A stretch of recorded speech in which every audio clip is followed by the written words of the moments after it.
Bayram süfrəsi hər zaman bol və bərəkətli olur. Çeşid-çeşid yeməklər, salatlar, şirniyyatlar hazırlanır. Amma çox vaxt süfrədə qalan yeməkləri sabah yeyərik deyib, sonraki günlər üçün saxlayırıq.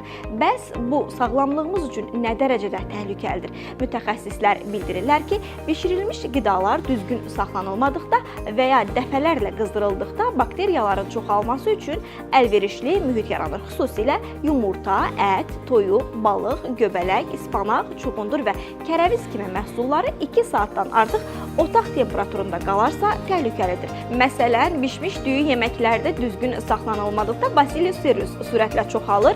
Bu isə ürək bulanma, qusma və qarın ağrısı kimi qida zəhərlənməsi əlamətlərinə səbəb ola bilər. Eyni risk yumurta tərkibli souslar, mayonezli salatlar, dəniz məhsulları və süd məhsullarına da aiddir. Digər tərəfdən uzun müddət saxlanılan bəzi qidalarda histamin səviyyəsi yüksəlir. Bu maddə baş ağrısı, dəri səpkisi, həzm pozuntusu və nəfəs alma çətinliyi yarada bilər. Unutmayaq ki, yeməyin qoxusu və dadı normaldırsa belə bu onun təhlükəsiz olduğu anlamına gəlmir.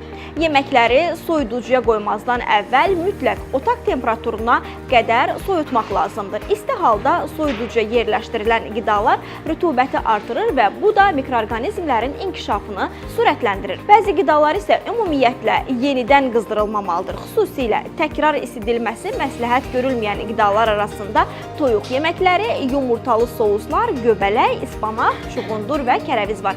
Süd və dəniz məhsulları da, kremli şirniyyatlar da tez xarab olan qidalar sırasındadır.